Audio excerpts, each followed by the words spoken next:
Welcome back, everyone, for episode 2 of Chin Music, a fan's eye view of the Australian summer of cricket. We're back here in the Fanatics clubhouse. I am joined again by Moises Tom, who isn't New South Wales' most capped first-class player. Thanks for correcting me on that last week, Mo.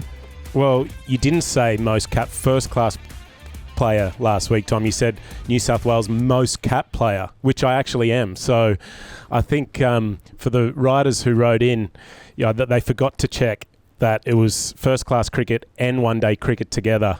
So I think factually you were correct last week. Fair enough. We had a few kinks to iron out last week, but we got there. We got there so well that we are today joined by our very first guest on the brown couch, a huge figure in Australian cricket, both as an ex-player and also in the media for the last 2 decades or so.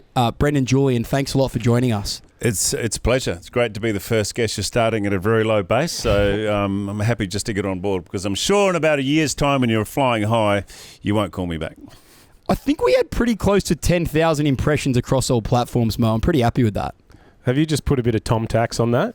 Well, there was at least 5,000 on YouTube, and I believe that's not the biggest audience. So Spotify was what, Hugo? Another 10K? Oh, yeah, perfect. 1 million? Very good. Wow, Very good. Oh, well. All the other podcasts eat your heart out. We're here. I've been under very strict instruction from my old man today not to talk about how nervous I am, but it is nice to be here for a second time and not the first one again. Mo, thought I'd start with a bit of feedback for you. Last week, I was nervous, so I didn't really listen to your answers that well. But listening back through the week, I thought your answers were outstanding. A lot of good insight. I wish I'd actually listened a bit more carefully rather than think about my next question and pulled on a few of those strings a bit more. But pretty excited to get into what has been a massive week for world cricket, really. Yeah. And Tom, thanks for your feedback. It means a lot coming from someone who's never looked at a camera before or spoken on a microphone. So your feedback I will hold with deep regard. I also just want to point out that the first time I ever actually did any sort of work in front of a camera that wasn't playing cricket, BJ was the presenter at Fox. Wow. Was Yeah, you were. And I have to say, I was pretty nervous going into that. And BJ had this, he made me feel so welcome and so calm. There was there was a teleprompter there, but BJ was like, don't worry about that, mate. We'll just wing it. We'll have a conversation. And my experience was a really positive one. So hopefully we can have a similar... Look where you've gone. Exactly. We can have a similar sort of effect on BJ because I know he's nervous on this brown couch here today, Tom. Very, very sweaty. Very, very, very sweaty in here at the moment. But I'll guts it out. Mo, you've been around for a long time. BJ, you've been doing the media stuff for a long time now. But did your careers actually cross over? Okay, Tom, here we go. Wouldn't have thought so. No, BJ was commentating already by the time I started. Thanks, Tom. Mo gets more nervous than he sounds and looks on the on the podcast, but he did look at me very sternly about an hour ago and said, "Tom, just so you know, I know you've made a point here, but me and BJ didn't play against each other." And I said, "Thanks for that, Mo." That makes me feel, I don't know, good or bad. I can't work it out yet. BJ, we're obviously going to get into the cricket side of things, but probably for a lot of our listeners, you are most well known for your time on TV. How did you kind of get into that space, and then how long have you been doing Fox cricket in particular? Well, I got into that space when I was playing my last couple of years of first-class cricket, Western Australia. And I originally started doing some sport reports on our team. We'd sort of won a couple of Sheffield Shields, and a lot of the senior players had sort of retired, and Channel 9 owned some cricket rights in Perth. So I started, a good mate of mine was the newsreader there, Michael Thompson, and he started to sort of say, look, I reckon you should do some TV. Why don't you come do some interview the players, we'll put it on the news. And didn't say you got a mug for radio, obviously. He did, yes, something like that. I would have rather have done radio. But that's how it started for me. I just started doing little bits and pieces when I was playing first-class cricket. And then I got a gig doing a travel show in Western Australia, a show called Postcards, which I think even moved over to the East Coast. A bit like what Mike Whitney was doing, on the travel. He did the Weekender for Channel 7. So I started doing a bit of travel and do a bit of sports reporting during the summer. And then I went to Getaway, right? Is that correct? Yeah. I started doing Getaway towards the end of my career. So I sort of got to the stage. I did 99 World Cup in England where Australia won it. I was in that squad. I played one more year of season of first-class cricket. And then I worked out pretty quickly that my body wasn't holding up. I wasn't playing that well, and I thought, you know, what am I going to do? Am I going to try and grind out another 2 more years of first-class cricket? And I was quite happy to retire. So I sort of made the call early when I was about 30, 31, and there was an opportunity for me to work for Channel 9 in the getaway travel. So I did that for 5 years. Quite a similar transition from what I experienced going from being a mediocre second and third grade cricketer into the kind of top tier law firm environment. My body just wasn't quite handling it and made that move. But very interesting stuff. Mo was pretty interested by the getaway stuff. Can you talk to us about the best place that took you?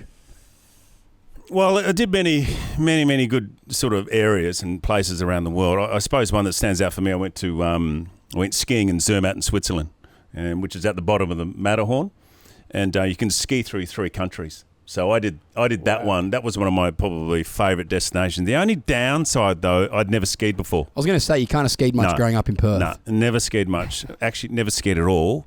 So then what they did for me is I went up in the chopper, right up the top. I had my ski gear on. Are you midway through are you still playing at this point? No, I just finished. I was going to say, the whacker wouldn't have been super impressed if you'd done an ACL. I'd finished about a year. Yeah, that's why I probably didn't ski when I was playing cricket. They pushed me out of the chopper. I dropped out, landed in the snow, and then we had this stunt double guy that was like a 3-time Olympic skier for Austria. And he skied all the way down through, I think you go Switzerland, Italy, Germany, or Austria, and then you cruise at the bottom. It's about a 6K run. And it wasn't you? No, it wasn't me. And then I got back in the chopper, flew all the way to the bottom, and then just sort of, we did this shot where I just sort of scooted out to the side and said, well, that was good. That was a good run, wasn't it? That was amazing, though. I mean, I don't know if anyone skied it in Zermatt. That is phenomenal. How do you go on a pair of skis, Moe?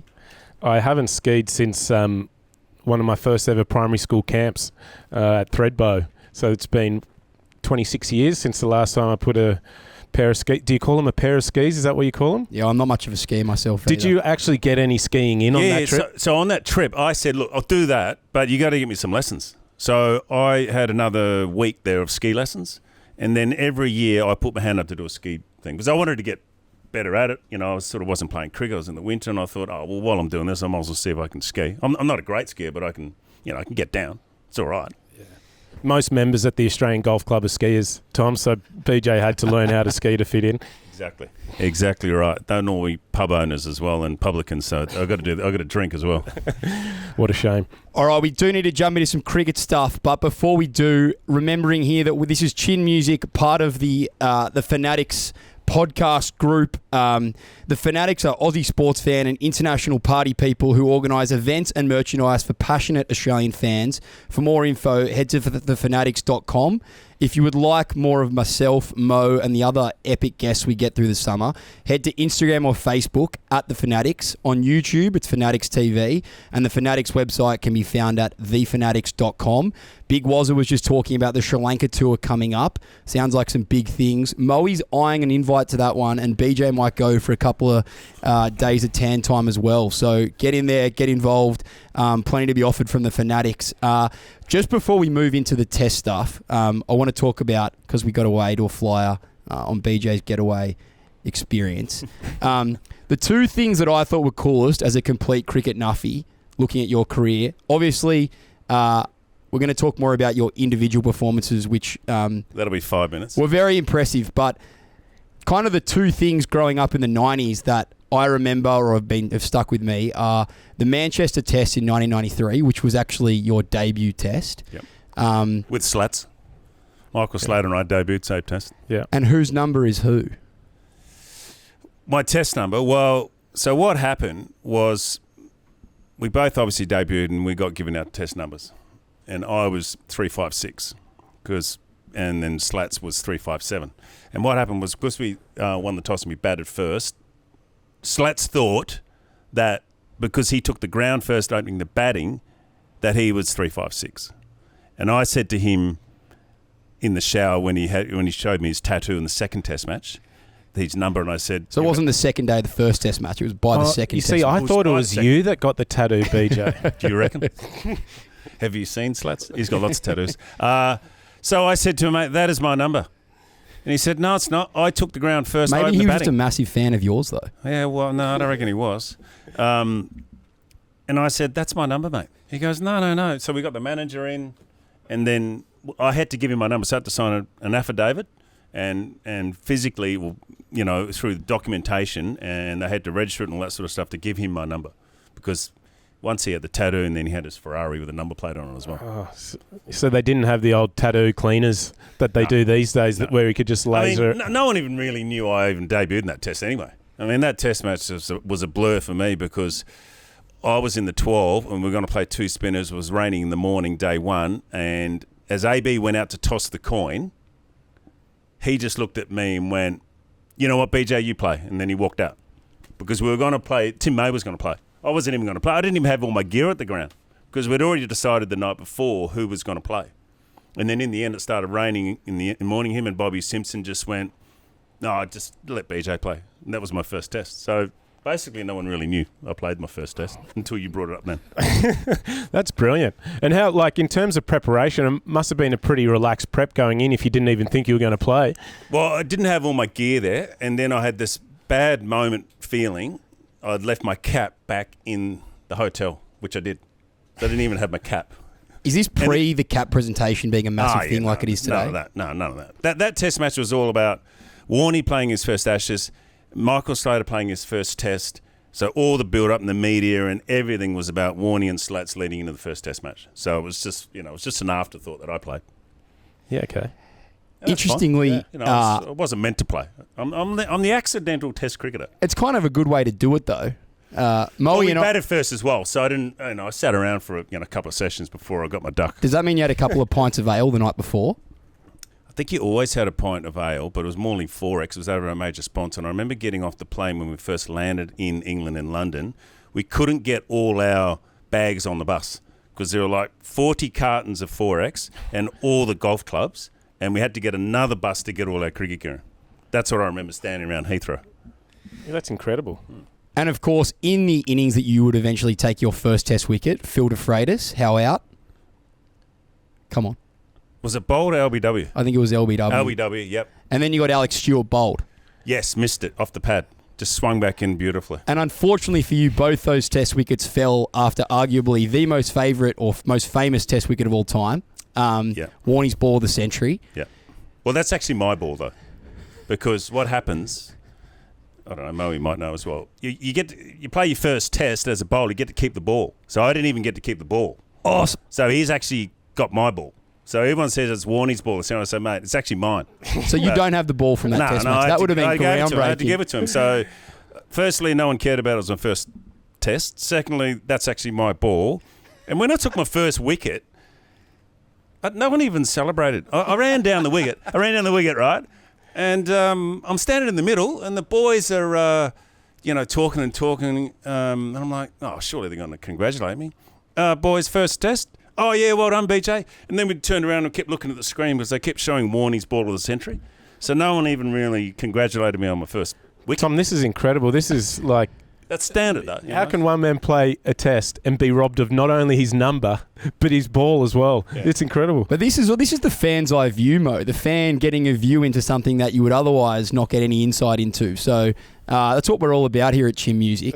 You probably don't remember, but make something up if you don't. Do you remember what Warney said in the huddle after he bowled that ball? Pretty good, boys, wasn't it? Pretty good. I was at mid-on when he was warming up. First ball to Gat. And it was really cold and he had a big jumper on. And he bowled the first one to me at mid-on. And he went, oh, mate, my shoulder is so sore. Because Simo made him bowl a lot the day before in the nets. So he couldn't even get his arm over. And I said to him, mate, you going to bowl with that big jumper on? And he went, yeah, maybe I shouldn't. So then he took both jumpers off. And then at the top of his mark, he goes, geez, I'm really cold now. Freeze come in. And I said, mate, I'm not sure if I'm going to get this up there. And, landed it. I couldn't believe he landed it. Seriously. I could not believe he landed it. I'm sure he warmed up after that ball, though. The thing that I like most about that ball as remembering back to it and having seen it a lot, particularly since Warney's tragic passing, was Richie Beno's commentary because he goes, and he's done it. Warren has bowled the most marvellous delivery, or magnificent delivery, I think he says. Anyway, my old man now, whenever he's done anything like make 2 really good poached eggs, will call me, and rather than say, hey, Tom, he goes, and he's done it. And I go, what have you done? So that line of commentary is folklore in our family. The thing with that, I've listened to it many, many times, right? I actually reckon Richie was a half a second behind or a second behind, because when it pitched, you don't really, went live, you didn't think it was clip the stumps. Because it was sort of pitched outside leg stump, you couldn't see off stump. Even Hill sort of was surprised. I was at mid-on, so you could never really tell. And I reckon even Richie probably couldn't believe it and went, oh, yeah, he's done it. Gadding doesn't know what happened. No. He still doesn't know. That was the next bit of commentary, Moe. I think we should jump into what's happened in the last week, because we are a cricket podcast after all, and it's been a pretty big week. I guess, just to start, first impressions, first reaction to what went down in Perth. Moe, we talked a bit about it last week. A bit of what we predicted unfolded, and we got a couple of things wrong. So, how do you see it all? What's your opening appraisal?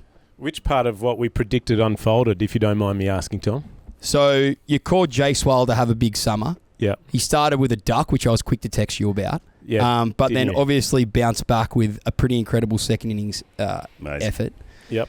You predicted Smith and Cummins to both have massive summers. That's so right. 4 tests to go. We're not ruling that one out just yet. Technically, November is spring. Very true. So very I true. Wasn't First test them of the to come summer good until December. Exactly. And I think the other thing that we said was, I'm trying to think of the other big ones. Do you remember any of the other big predictions? No, I don't. I definitely didn't predict Australia losing the first test.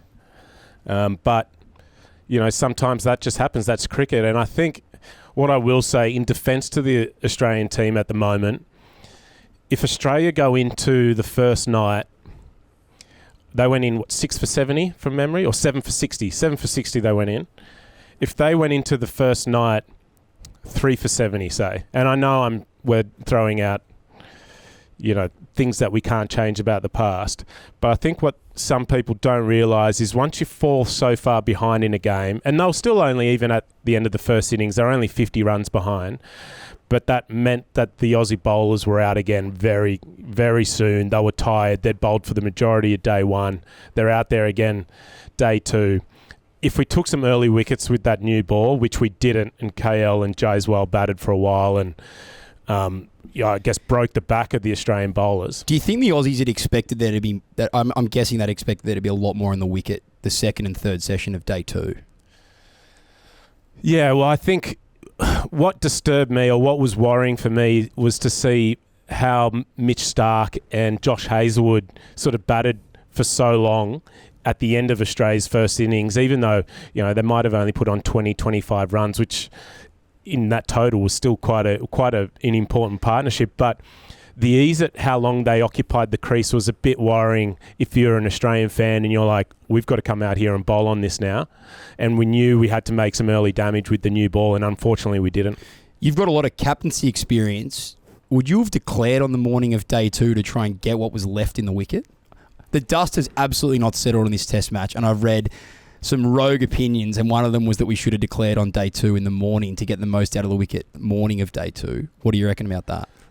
Absolutely not, is my opinion, and it's easy to say now in hindsight, but it's easy to criticise the decision not to declare in hindsight, seeing what's happened and seeing how that wicket did flatten out. However, Alex Carey's still in the crease, and we saw the night before that he was scoring runs quickly. I think any runs were important runs at that stage.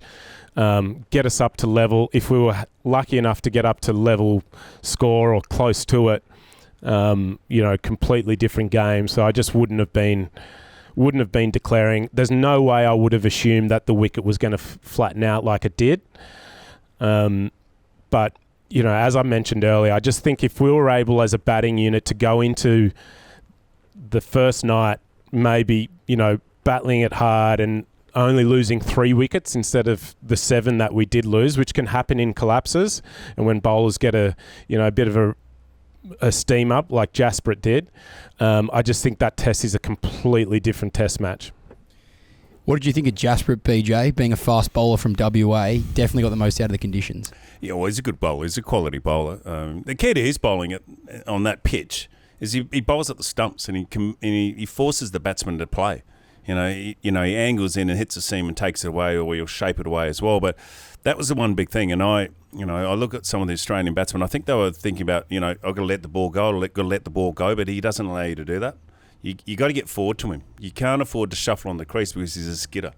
And that's probably one of the mistakes. But look, the first things, I'm with Moe. I mean, first innings, that ball was zipping around. I don't reckon too many people would have got through that. But, we needed to be, 3 or 4 down at the end of stumps day one. And that was the killer. I mean, you're 7 down and you're behind. No, you would never declare. No one in their right mind would have declared, but you've got to get something close to their total. So they take that lead into the second innings. That's so hard. That's so hard to get back into the game. And then, as Moe said, the bowlers they just looked a bit flat, and that's because they were tired.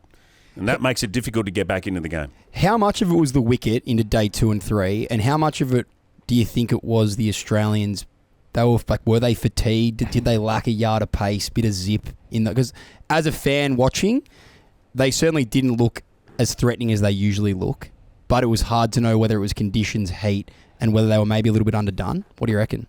Look, I think what you forget when you watch the Australian cricket team and the bowlers and just bowlers in general is that it's very hard to keep running in for 25 overs in a day or 20 overs in a day and just keep bowling 140 Ks an hour. And we take it as just gospel that that's what they do, but it's just not physically possible to sprint up to the crease, as BJ, I'm sure, can attest to, that you do fatigue as the day goes on. And if you've bowled, which they did, they had all bowled close to 15 overs on day one. I think Paddy might have bowled a couple more. And then to come back out on a very minimal rest and do it all again day 2 in the heat on a hard wicket, by tea, I think, or by the end of day 2, I think Pat had bowled close to 40 overs. Josh and Starkey 35 or so for the test match, all within 5 sessions of a test match.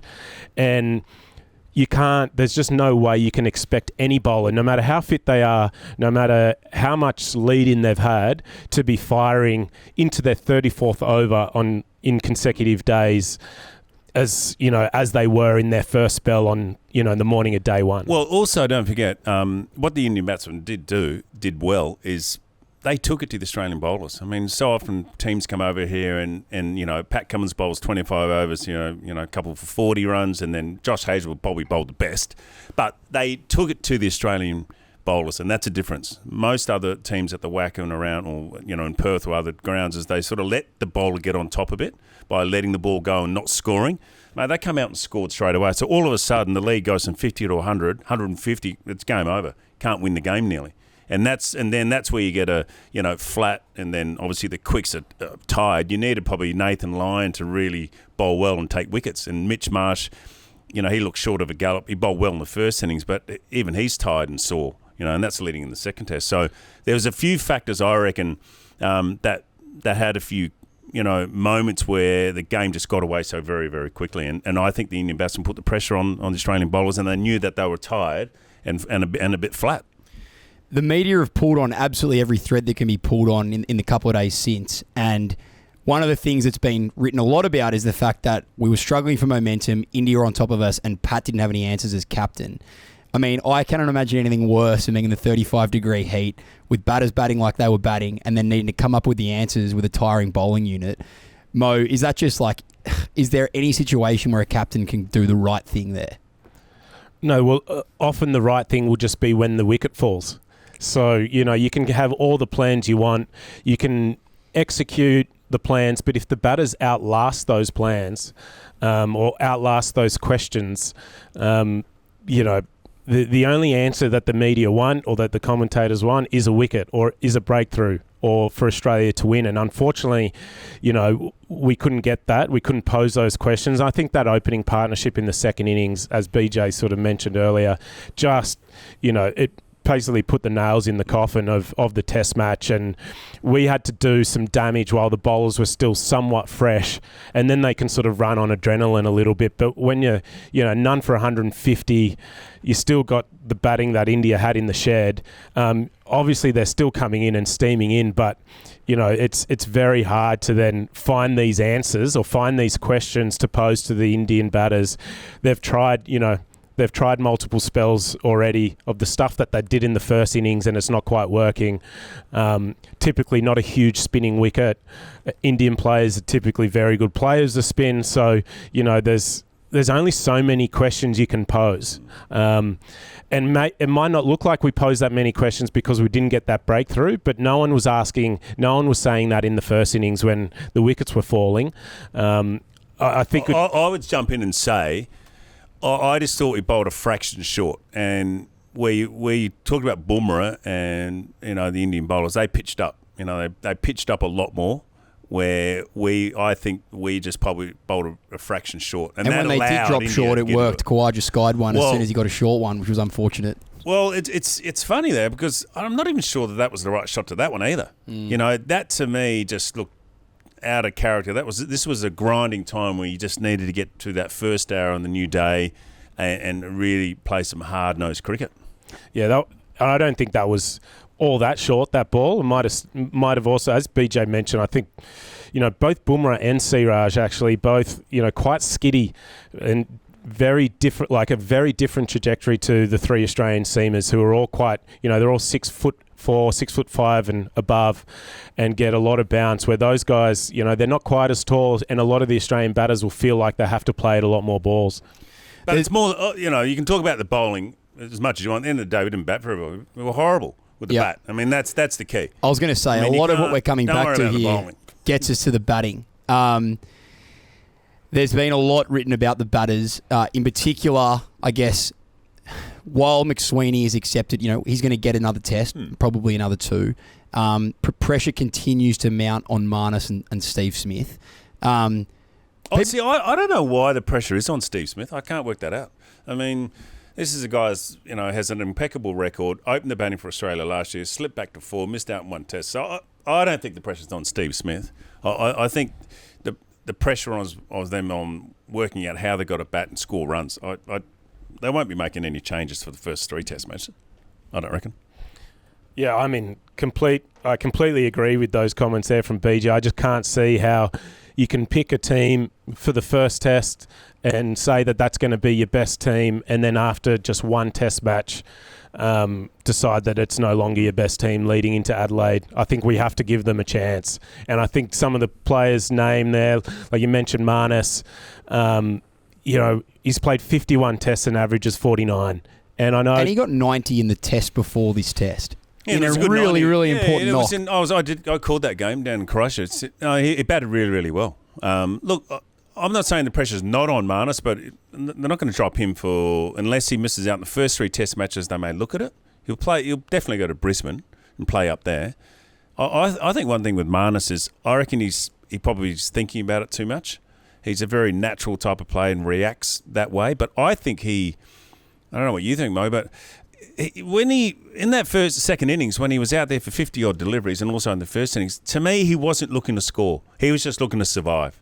And when you got Bumrah and those type of bowlers bowling at you and at the stumps, you got to use your bat and you've got to score and you've got to get down the other end. I think he's just trying to let so many balls go and spend time out in the middle. He's forgot how to score runs, and grind them out. I mean, that second innings when he got out LBW, he was letting the ball go. It made a pitch just outside off stump angling in. So I reckon he's thinking, I've got to let it go. I've got to let it go early.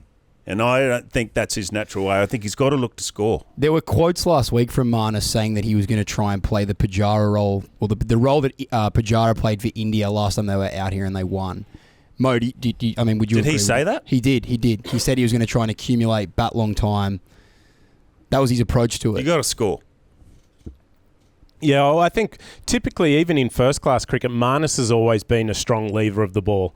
And it might not look like that with the way that he got dismissed in the second innings, but he does typically like to leave a lot of balls outside off stump and make the bowlers come to him, where he plays down the ground and off his pads, loves to pull. So he's not ever been the player that's going to charge onto the front foot and play at balls through cover early in his innings. And I get that. I tell you, I'm not saying he's got to get out there and nail it through the covers. I just want to see that great forward defence with the bat. And we saw that from Jasprit and a couple of the Indian batsmen. I'm just saying he's got to look to use his bat and score. And if it's not there, you've got to have solid defence. One of the things that's blown me away about the response to Australia's performance is a lot of talk about attitude. Is there divisiveness in the camp? I guess through people like you, Mo, I've been fortunate to get to know a few of these guys, and I think you'll say, like, no one wants to win more than the 11 guys who were on the field last week, and they are trying so bloody hard to do well. I think cricket's an amazing sport where I like rugby league, and there's a certain fullback for South Sydney who looks like he's really not trying on the field sometimes. But I'm guessing that those 11 blokes have given that 110% last week, and it must be so frustrating to have to front the media. Blokes like Hazelwood then get caught in a bind and their quotes get misconstrued. Having been a losing captain because you've been a captain for a long time, is there anything harder than needing to confront the media who is asking questions of your attitude when you've gone out there and given your absolute all and just it hasn't gone your way? Yeah, look, it's tough, but it's also, and I'm not telling anyone that it's easy or that it's hard, but it comes with the territory as well of being, an international cricketer or a first-class cricketer. There are expectations and there are standards, and it's not to say, that they shouldn't front the media, because they should, because that's what I guess elite athletes and elite sportsmen are expected to do. If we want the game to thrive, we've got to give the fans and the media some opportunities to do that. And that's not just when things are going well, unfortunately. It's also when things aren't going well. And it is difficult, but it will die down. And we saw last year, you can only imagine, if you think the pressure from the Australian media is hard, the last time India were out here, bowled out for 50 in Adelaide. And, you can imagine what the Indian media would have been saying about the Indian test team there in their first test of the summer. And then they've come back, within 2 months and won that series 2-1 against Australia away. There's no way anyone in that, in the Indian media would have predicted that after being bowled out for 50 in Adelaide and losing that first test like they did. And it's just after they win the series, it's one of India's greatest ever teams. So it would just be amazing. I think if Australia can win this series, turn this thing around, they've had a lot of success over the last 2 years in all three formats. And we could turn around in the next 4 tests, win the series, and it could be described as one of Australia's greatest teams because of, I guess, the resilience that they've had to fight back from because of this first test match. Hang on, don't forget, India was written off. They'd lost 3-0 against the Kiwis. So they were under so much pressure, and then they come into this first test match and Rohit Sharma's not even here, and then Shubman Gill gets injured. So they were written off as well. So it can turn around very quickly. Don't worry about that. Media's got to be the media, because everyone also forgets that this time last year, almost exactly 12 months ago, Australia lost the first 2 games of the World Cup and then obviously came home as well as you could come home and won in convincing fashion. So there's a lot to play out in this test series. BJ, I was interested to pull on that thread before that we discussed with Mo. How did you find transitioning from being a player who was mates with a lot of the guys on the field to then being a pundit and needing to provide lively, exciting commentary? Well, look, it's never easy, but always in my theory is I just call it as I see it, and I back it up with facts and an opinion that I think that's why I'm saying that. Look, I can say 10 great things and say one bad thing, and one bad thing is going to get pulled out. I was in the papers, I think it was about a month ago, when Adam Zampa did a podcast. He said, I can't believe all the ex-players don't support us and get behind us and do all this sort of stuff. I came out, someone asked me that in an interview, and I said, look, you're playing professional sport, mate. I mean, you're gonna get criticism and you're gonna get praise. But they probably pull out most of the criticism a la this first test match, right? So that's just the way it goes. I get paid to commentate. I get paid to make comment on what I see. Now, it's never personal. And if I think someone's played a horrible shot, I'll say, mate, that is a horrible shot and you shouldn't have played it. These are the reasons why. But if he plays a great shot or bowls a good spell, then I'll do that as well. I just think you've just got to back your judgment and you back it up with facts. Sure, on the other foot, Mo, I imagine then when you are a player, as Zampa was in that situation, you can't help, we're all human, you can't help but bristle when you hear these criticisms of you. How do you get better at building a thick skin? I mean, I'm sure Pat hated having to face the media the other day, but he's had to do it. How do you then put this stuff behind you and put in the best 10 days of prep you can before the first test of the summer? I think it's a good point. It in terms of it is human nature, that what BJ mentioned there about how we do forget all the positive things that have been mentioned, and then we hold on to that negative. And I think that's not only do we do it in sport, but we do it in all facets of life. We tend to remember the negative, or really hold on to the negative, and sort of not remember all the positive things that are said. And I've gone through that as well. I mean, we're both players, and if people say, "Oh, well, players don't read it or they don't read the papers," we always read the paper. You always would find out, oh, who said that about me, and you'd look at the journo, you go to the ground, and you'd brush them. Yeah. But that's their gig. And I get that. It's funny. Davey Warner's now commentating for us. It'll be interesting seeing how he sort of goes about it. And he'll cop it as well. He'll say something negative, and it'll get blown out of proportion, and then he'll backtrack it, and all that sort of stuff. I don't think you backtrack it. I just think you stick with what you say, and you go, well, mate, these are the reasons. I'm sorry. Australia's had 8 collapses in the last 9 Test matches where they've gone 5-6 wickets for less than 50 runs or something like that. Those are the facts. On Davey Warner, there's been a lot spoken about the fact that potentially his farewell brigade, as people have called it last year, has been an input to us going badly and being under the pump at the top of the order this summer. If I could just get you guys to speak a little bit about whether you think he should have been given that summer to kind of farewell the Australian fans? And secondly, is there a hesitancy in the Australian selection committee at the moment to do or to make the hard calls with batsmen in particular? Because I was racking my mind trying to think of the last time an established batsman was shown the door without being given this kind of farewell brigade. Look, I think we call it a farewell tour, but I think in reality he was still just in the best 11. And that's why he was picked. We might call it a farewell tour, but I mean, I bet you right now there'd be a bunch of people saying, geez, we missed David Warner at the top of the order. Could things have been different if Davey played or whatever? But I don't necessarily think last year was a farewell tour. I think he was just in the best 11. And, he decided it was time for me to go at this time or whatever it might have been.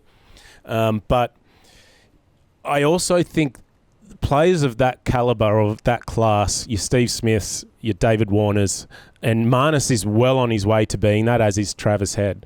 The numbers that they pull out, I think why they get given that sort of leniency or the resistance to drop them is because they're so hard to replace. There aren't many people who can average 50 in 50 Test matches for Australia. If they were that easy to come by, we'd have people lining up to replace Marnus right now, but they're not.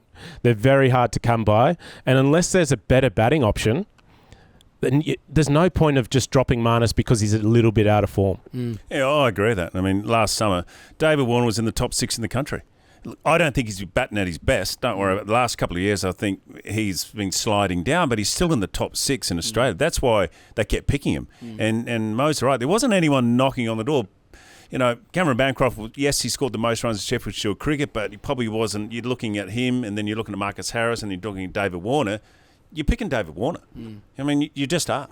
So that to me was a no-brainer. And they talked about the farewell tour and all that sort of stuff. I mean, this season, I think this will be Khawaja's last summer, and he hasn't come out and said anything. But if he doesn't probably get runs up to the 3rd Test match, he'll be under the pump as well. Don't worry about that. And he's getting to an age where you got to go, wait, we've got to turn this over. But if no one is really knocking the door down, I mean, Josh Inglis will probably be the next batsman to come in, but opening the batting, I don't think he'll do that. But that's you got to be in the top 6, and if you're not, then you don't get picked. You mentioned Marcus Harris and Josh Inglis there, who at different points in the last 2 years have kind of been accepted as being, at least by the selectors, as being the 7th best batsman, and they've been in this kind of replacement batter role. Marcus Harris has spent a lot of time running the drinks as the replacement batter, and he now finds himself in a weird position where even though he gets runs, he doesn't get in the team necessarily. Inglis was the replacement batter and then didn't play for WA last week.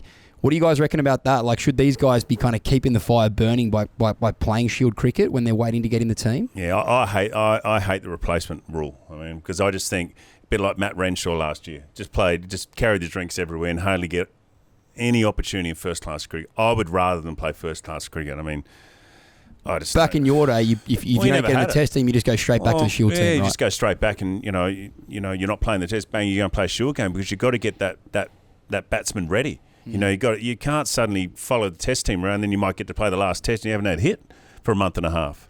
So I don't like that rule. I know they've got to have it, but I just think it really restricts your selection point. Moe, what do you do if you're the replacement batter?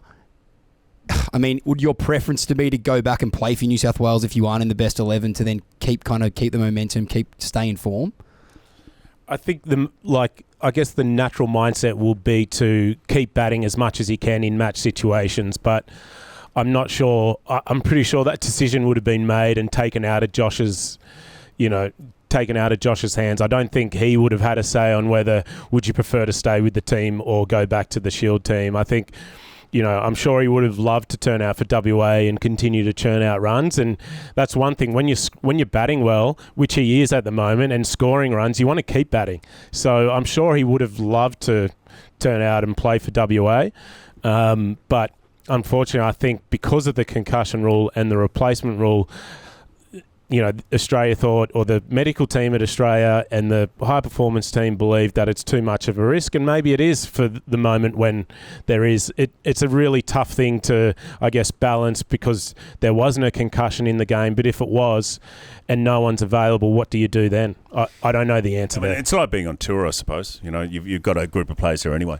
So, you could factor that in as well, but I would rather them, get back and play Shield cricket.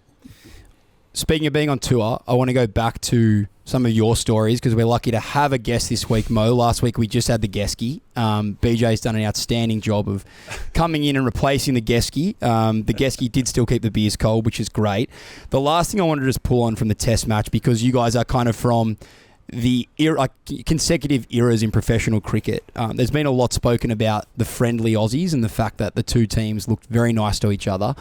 BJ, have you noticed a little bit less fire and brimstone on the field compared to when you played? Well, yeah, definitely. But I think, in my opinion, if that's the way you are, that's the way you are. I mean, I just don't think that, this particular team, that's their personalities. I mean, I just don't think you can come out and be someone that you're not.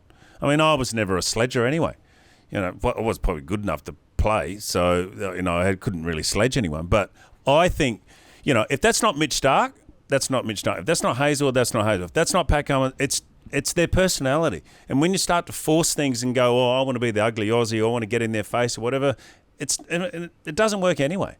I just think that naturally happened. I mean, Warney was terrible. He was the worst sledger. I mean, it was just blatant abuse. And same with Pidge. Pidge was shocking. And it would be embarrassing when they're sledging people, because you're just like, oh, mate, please. That's just like low IQ stuff. But he would do that but he would naturally do that, Pidge and Warney. Warney couldn't help himself. So I don't think you need to, be that type of person. I think when most people get annoyed is, Mitch Starc, he's a smiler. He has a bit of a smile and, got hit for 4 or something like that. So I think that's where people go, why is he smiling? Why has he been friendly? Why shouldn't he be doing this and doing that? I just think you've got to do what you do. And I think the other thing people don't realise is a lot of the time when Mitch is smiling, it's like a really angry smile. Underneath the smile, he's quite angry, and he's usually saying something to the batters. So it might look friendly on TV, but as a batter, you never feel like it is friendly. And the other thing I also wanted to add to that, I completely agree, but now with the IPL, a lot of the current players would have existing relationships or friendships, or at least like a mutual respect, where back in the day there was a lot less mixing in between squads and teams. And if anything, I'm going to say that it adds a little bit of anxiety and it adds a little bit of determination to perform, because you don't want your mate to get out. You don't want your mate to get you out, or you don't want your mate to hit you for 4 or so on if you play with someone in the IPL and you're playing against them. I don't necessarily think, friendly is bad. And you don't want to upset them all the auctions on either. So you're trying to get some decent cash. So you don't want to upset Indian cricket. So they're going to be friendly to India. Don't worry about that. I have heard a lot about this. They're friendly to each other because they play in the IPL together. But I've also heard that in the 90s, it was common in Shield cricket that you would play the one-day game. So say WA plays New South Wales. You play the one-day game, and then that night, before the 4-day game begins, the two teams get on the piss together. Can you confirm or deny that happened? Oh, yeah, well, I can confirm that. Yeah, we used to always mix a lot in the change room. Sometimes you do the 4-day game, then the 1-day at the end of it as well, or vice versa. But we would always mix. I mean, that was just part and parcel. That's the way I came into the game. I came into the late 80s. Graham Wood, Jeff Marsh, captain captain of WA around that time with Terry Oldham, Bruce Reid, all those type of characters. And we always would mix with the opposition every day. And if you bowled, they came in, and if you batted, you went into their change room. So that, to me, would happen all the time. So that hasn't changed when I started playing or finished playing. So co-team bonding after the one-dayer to then go out and give it to each other in the Shield game the next day. It's crazy. Well, yeah, but that's sport, though. I mean, I don't think that... I don't look at that as crazy. That was just, mate, you walk over the line and it's on. You know, and I want to get that person, and I want to be in their face, and I want to make them as uncomfortable as possible. I didn't necessarily think, oh, we had a beer last night, let's half volley leg stump. You know, I mean, I did that anyway, but yeah, you know, I never got down to that track at all. Any particularly memorable performances after having one too many with the other team the night before? Not that I can remember. I think the only time that it really affected me was we played the last Shield game towards my last season. Dennis Lilly was our manager, and I got in like 3 a.m. and we were bowling the next day, and we'd already made the Shield final playing Victoria MCG. So that match didn't matter, but I got my best bowling figures. I got like 7 for 38, and I said to Tom Mooney, the captain, I said, mate, I need to bowl the whole first session. I've just got to get all this shit out of me. So I went out and played, but that was when DK was our manager. And he didn't even come to the ground that day either as the manager. How do you think that would be received now if that was your attitude before the game, Mo? I think if you took 7 for 38, you'd be forgiven. No one knew. I mean, no one knew. Well, I think Joey might have been out with me or someone like that, but you know, I wasn't broadcasting it. Yeah, but I just think now it's, and I don't know, I can't speak to what it was like to play then. I obviously didn't play. But now I think a lot of the players and the way that the game is run feel like not only are they looked after financially and wages and everything like that, and I feel like there's a sense that they've got too much to lose to risk that, where maybe it was just a little bit more, the environment might have been a little bit more relaxed and whatever it might have been then. But now I feel like that's just not really done. There's definitely a beer with the opposition at the end of a game, at the end of day 4 in a Shield game. But even then, if guys are carrying like sort of some niggles or whatever, they'll be on the soda waters or whatever to make sure that they're preparing as well as they can for the next game. Where I think, you know, I just think that time of, you know, where we're drinking before we play, the day before we play, it's just not there anymore. With all the data as well that's come in about what alcohol does to your sleep, and we didn't know that in the 90s. You're getting paid. You're right. You're getting paid good money. So if you're getting paid, you know, $2 or $3 million a year, and you're on a Cricket Australia contract, well, mate, you're looking after that. Not that we weren't back in the late 80s and 90s. Yes, we were getting paid, but it sort of was starting to get into that professional era. Yeah. And I think you've got a big responsibility when you're getting paid to play and getting paid big dollars and very, very tight scrutiny now. So yeah, you got to tidy it up. BJ, you've been doing Fox cricket for over 20 years now. The game has changed a lot in that 20 years. 2020 cricket probably didn't even exist at the time you started doing that. And I guess when you started, Fox cricket was very much the little brother to the free-to-air coverage. These days, the Fox team there's like 25 of you. I can't believe it. It's crazy. How do you think cricket coverage has changed in that 20 years? I guess, like, if you could take us back to what it was like in the early 2000s, and then the biggest thing you've changed and the biggest thing that you think has brought more to the game from a coverage perspective in that time. Well, I think when we first started at Fox, we only had domestic rights and we had some international rights as well. And then we started 2020. Inside Cricket was epic. Yeah, we had Inside Cricket, the cricket show, because we needed content, basically. You know, we were over there in Piermont where we had one studio and we had to do it all. And then we started 2020 Cricket. That's when, you know, when Joey Johns was playing. I don't know if you... I played. You played that game, didn't you? Yeah, out at Homebush. Yeah, I didn't play... in that series that he played in, but I was in the New South Wales squad. Yeah, I played the year before and I was injured for that series, so I could argue Joey took my spot. But he hit Ben Hilfenhaus for 4, to be fair to him. Did he? Well, see, that was more experimental and no one wanted the rights. So we jumped on those rights and we started 2020 covering it and all that sort of stuff, and we were trying to do something different, and I think we had the money to throw at it. You know, we did the mic'd up players and all that sort of stuff, and then it, you know, morphed into, like, when Warney was playing, he'd run us through the over and all that sort of stuff. So I think that was quite big. You know, people could get an insight to Warney bowling in a T20 game. We had interviews that we could interview players on the ground, because at that stage, players and sort of media and on the ground during the game was like frowned upon a bit. You're stepping over the line. So we always thought we're just trying to get the audience into the game. We're trying to get them involved with what the players are thinking about. So speaking to them during the games and when they're walking off after their batting and all that sort of stuff was we were just pushing the boundaries. And you could do it in a 2020 game because it wasn't serious then in terms of where it is today. And then we built that up, and then Channel 9 bought it for $100 million. Oh, sorry, Channel 10 did the competition for $100 million. And we started it with nothing. So it then went Channel 10, obviously, and then it came back to us with Channel 7. So I think there's a lot of pressure on the broadcaster. There's a lot of pressure to get a return on equity as well. I mean, you're spending a lot of money. I think it's $180 million a year on TV rights for cricket, just for cricket. NRL and AFL is big as well. But sports rights are not getting cheaper. They're getting more expensive. Streaming platforms are coming into the market as well. You see Amazon doing that in the NFL, and then I think YouTube are doing it, Netflix doing it as well with sport. So you've got to get a return on equity, and people want to say, okay, well, I'm paying for this. Why am I paying for this? Tell me something that I'm paying for. Show me something that I'm paying for. So I think the pressure's on us at Fox because we've got subscribers, and when people subscribe, you've got a responsibility to give them the best and spend the most money on it and make it look really, really good.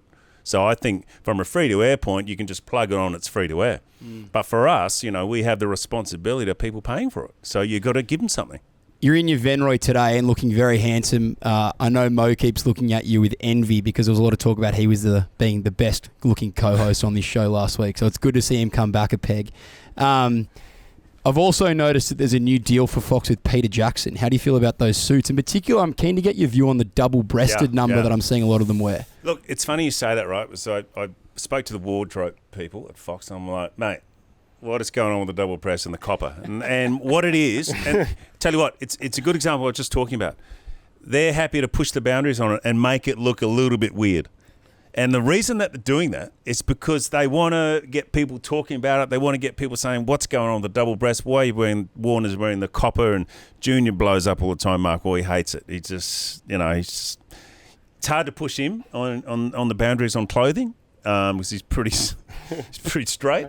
So that's one example. I'm not saying people go and tune in to watch what you're wearing, but it's another example where, we're happy to push the boundaries on it. Yeah, some of it looks shit. Of course it does. But, we go, well, it's only clothes. And was the colour Davey's choice, or was that... No. Junior's Davey's got a green suit, a copper suit. Junior's got a brown suit and another suit. I've got a grey one. And I said to the wardrobe, I'm not going to school. What is going on here?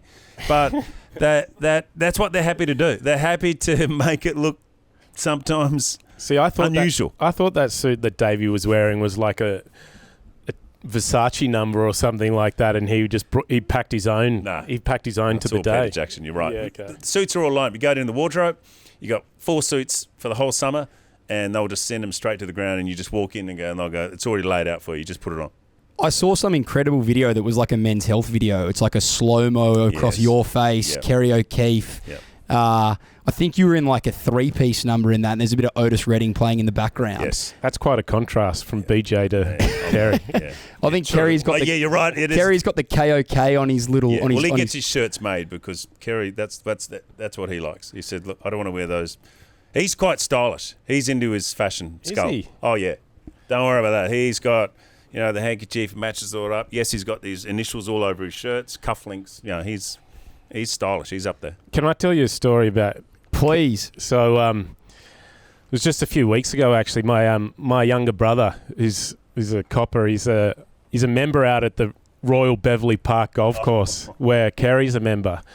Anyway, a couple of weeks ago, he was out there playing, and he must have forgot to bring his pool buggy or something like that, and the pro at the pro shop said, mate, you can use my pool buggy, and Kerry took him up on the offer, so the pro had to go to his car, get the pool buggy out, gave it to Kerry to use, and he accepted and used the pool buggy for the 18 holes. And it got me thinking, what sort of benefit, like as elite athletes or media personalities, we do get some strange benefits at times, but I'm not sure I've heard a weirder one than, being able to use the pros pool buggy at your local golf course. I always think it's incredible when I rock up at Bonnie Doon and one of the cricketers was with me and they go, don't worry about your green fees today, mate. And I'm going, I don't know where my next dollar's coming from, and old mate's on millions and millions and you've just given him his green fee for free. What's it doing? Well, again, a good example, and BJ, I wouldn't mind some insight into maybe some of the strange benefits you've received as a media personality and a very successful cricketer in your day. I can't. Off the top of the head, I can't remember, it's probably going to be really bad for the sponsor. We were down in Hobart, Blunston Arena. The guy from Blunston workwear boots come up, lays them all out. Boys, and I'd love you to wear the boots and all that sort of stuff. And I'm looking at him. I'm looking at Junior, and Junior's going, yeah. So Junior loves them. Straight out of the box, boom, straight on. Loves it walking around. I don't know who else is there. It might have been Hads. I don't think Hads was into them. But I just said to him, mate, I love it, but I can't wear it. I can't possibly wear those down the Bronte Promenade. Oh, mate. And I didn't say it was bad. I just said, mate, I'm really sorry, but I've already got a pair of shoes. But thanks very much. Not that that's weird. But what I'm saying is, yeah, you get those benefits like that. But I'm not for one for cashing in on it. Some will just like scoop it in, where I'm just like, well, it's got to sort of fit right. When do you reckon I start getting some kickbacks for doing this, Mo? You'll have to speak to Woz. I think maybe get a little equity share or some revenue share of any sponsorship deals. Yeah. BJ, we're all about chemistry on this show. Obviously, Mo and I are having outstanding chemistry. In your 20 years, I'm sure you've got chemistry with plenty of the commentary team. But who's one bloke you love sitting down to and you find it just really easy? The hour goes quickly, things flow. Oh, Junior, Mark Waugh. Easy.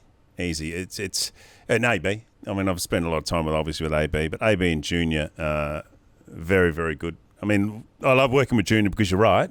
I don't have to prep as much. I can feel relaxed, walk straight in. He knows where I'm going. He'll pick up where I'm stopping. And that's a great chemistry to have, and that makes your job a lot easier, and you'll get to know that. Skull's very good, but Skull gets annoyed because if I don't laugh at his jokes, he'll go, what's going on? I mean, that was one of my best. I prepped that for 3 weeks. I mean, why aren't you laughing at my joke? I said, mate, I couldn't hear. The director was in me. I didn't hear the answer. So he gets snaky if you don't laugh at his jokes. Have you been on air before when he's told Kermit Jagger? I don't think so. How would he even be able to hear you laugh at his jokes over his own laughter? He'll say a joke, and then he's definitely waiting for the reaction. Yeah, and if he gets nothing or gets crickets, he's not happy. Not happy. He's very sensitive, Skull. You got to tread carefully with him. But I like working with him though. He's very good. Him and Junior, AB, make it easy, and that makes your day fly along. What about for punters like me who can only dream to sit with the likes of Mark Waugh and Kerry O'Keefe? Mark Waugh being one of the Marks was who you approached to take my spot and turned you down. Mark Taylor, Mark Waugh, Mark Not enough Nicholas, cash. And Mark Howard all said no. So here I am. It was to ask me. Well, am I not hosting anymore? Or what's going on? No, the idea was to have a Nuffy fan and a Nuffy player. So that's how we landed here. What about the best non-ex-playing commentator that you know? I've got my guy in mind, having listened to all the commentary over the last 5 days very carefully. Who does well as a non-ex-player? Well, I think Harsha Bogle's very good. I love Harsha, he's Indian. And I think there are a few that do it quite well. As long as you don't get into the track of sort of not criticising, but sort of making points about technical stuff. I think you got to pick your mark and be careful of that if you're not a player. Not that a ex-player is always right, always good. I think if you're a non-player, you've always got that in the back of your mind, haven't you? Well, I haven't actually played Test cricket. Not that you have to do that. So you got to tread carefully. But some of the ones do it without you noticing who they are, and that's what I try and do when I commentate. People don't know who I am really. They don't see me as a cricketer. So I'm trying to commentate and not be noticed. Where I've got whoever's next to me, I'm just trying to drag them in. But I think also from my point of view, when I'm commentating, if something needs to be said, then I think you got to say it. I think sometimes we can sit on the fence a bit and I don't think we should do that. If it's an obvious, situation, I think you got to call it out. But yeah, I try and get under the radar and be not noticed. This hour's gone bloody quickly, guessing because the three of us have awesome chemistry. Looking forward to taking the chemistry to Waz's famous Charo Hotel at some point in the next couple of weeks. It is Thanksgiving in the US. Cricket obviously getting bigger and bigger in the US, and I think we had a couple of thousand people in the US tune into the show, so big following for us over there. In the spirit of Thanksgiving, after a really tough loss for Australian cricket and people are bleeding, we're going to flip the energy and try and give a little bit of thanks for something in cricket or something that cricket's given us. Mo, do you want to kick us off? Yeah, I guess I'm going to say thank you to Jaiswal for making at least one of my predictions last week come true. And also, I think, to BJ's point before about the Indian batters coming after us or taking it to the Australian bowlers, I think what people didn't notice, even in the first innings, he got out driving a ball that you could sit there and say, oh, you know what, he probably shouldn't have driven that. It wasn't there to drive. But he plays that brand of cricket that is it's right on the boundary of two attacking or, or what's right and what's wrong in terms of how much should he push the game forward or how much should he defend. And there will be times where these types of batters make mistakes like drive at a ball that they shouldn't. And then there's going to be times where they score 160 and look like a hero, which he's done. The balance of that is every so often there's going to be what happened in the first innings for him. And hopefully for him and not so hopefully for Australian fans and the Australian cricket team, there's less of what happened in the second innings where he scored 160. But I think it was great to see a young Indian cricketer come over in his first test match in Australia and dominate like he did in the second innings in such a crucial part of the game. Other than your Peter Jackson suit, yeah, what are you most thankful for in the cricketing world at the moment? I agree with Mo. I'm thankful that India came out of the blocks and played really well because I was worried that they weren't. I was worried that we were going to beat them in 4 days, they'd fall over, and then all of a sudden the tour could be just sort of peter out. I think that's been great for cricket that they won it, and they won it the way they won it because that has put so much interest in the second and third test match. People will be watching and tuning in. And as Moe said with Jasprit, this is a kid that, got on the train at 12 years old, moved to Mumbai, lived in a tent for about 2 or 3 years. His brother couldn't play. That is a great story for people to understand. And I don't think probably people in Australia really get the true value of that humble beginning playing test cricket, and that's a great opportunity for lots of people and lots of kids out there to get into it as well. Jasprit Bumrah, awkward, unusual action, one of the best bowlers in the world. So I think it's been great. I really do believe that us losing the first test is not the best thing that could happen to us, but it's put us against the wall, which is great because I think we play better when we're like that. It's woken us up, which I think we always play better. And heading into, Adelaide Day night, Brisbane third test here in Sydney. Here in Sydney will be a great test match as well. So it's really invigorated the series. And I think we needed it. Coming off the back of those Pakistan 3-1 days and T20s, people are going, what the hell's this? What's this tournament? Cricket's lost it. Test cricket's going down the toilet. There's a lot of negativity about it. So, people are talking about test cricket saying it's finished, it's done. It is back, Not that it was away, but it has got people, watching and interested in cricket. We're talking about batting lineups, which we always do every summer. Who's going to be in the side? Who's not going to be in the side? That's good for cricket. Talk about cricket is good for cricket. Tom, what are you thankful for before you get away with your opinion? Interestingly, there was a quote from Harsha Bhogle during the week. I prepared this and I was just going to let it go. But he said, Test cricket is, as I often say, life played out on a cricket field. And it reminded me of this quote from Stephen Fry, where he said, emotion and reflection, nostalgia and pugnacity, competitiveness and friendship, heroes and the occasional villain, and above all, humour, fun and kindness, leaven by occasional life-reflecting cruelty, such is cricket. It remains of all games the one that can inspire the profoundest and most tenacious devotion simply because of all games it is the closest in its patterns to life itself. And when I saw Harsha's thing and it reminded me of the Stephen Fry quote, I thought, I'm sitting down with Mo tomorrow to do this cricket podcast. I've been lucky to be involved in cricket my whole life, albeit not to the extent you guys have been. And it is just the most epic sport and it's delivers the best storylines, and it kind of brings you the best mates, etc., etc. So while I'm mostly involved just as a fan, I'm bloody lucky that I'm involved in any capacity. So that's my thing. Well done, mate. And I think my goal would be to try and get pugnacity into my commentary. And if I could get that in my next game, I think that'll be a tick box for me. Moe, yeah, you and I are going to be here next week. Can't wait. BJ, you won't be here. So just quickly before we wrap up, at 1-0 down, what's your prediction for the final test score when we're sitting here in February? I think it'll get to Sydney. I really do think it will get to Sydney. And the great thing about Rohit Sharma when he comes back into the Indian side as captain, they will be both aggressive captains. I think Pat Cummins will want to win. There'll be no draws in the series, but I think the decider will be Sydney. I think Melbourne, one of the test matches might be affected by rain. Sydney will obviously be affected by rain. But I reckon it'll get down. Not if it's like this today. Yeah, exactly. But I think it'll get down to decider in Sydney, and that'll be great. Whatever it is, the series could be on the line, either one to retain it or, India, or we're trying to square it or something like that. And I think it'll get down to probably 1 or 2 sessions of play, late day 4, day 5, that'll turn very quickly. So, I think that's what it'll be. We might go live from the ground that day, Mo. Day 5 in Sydney. What do you reckon? Yeah, I'll just have to check my Big Bash schedule, Tom. But we'll see how we go. We scratch the surface of what has been a massive week in cricket. Obviously, we've got the WBBL final coming up, which we'll be able to dissect next week. The IPL auction we didn't even touch on. BJ, you must be spewing that you're a few years late. Gee, I don't know if that as a hard-hitting right-handed batsman, you would have done a Tim David role, I imagine. But that is the end of our second episode of Chin Music. The Fanatics Cricket Club, as part of the Fanatics Clubhouse, providing you with a fan's eye view of the summer of cricket.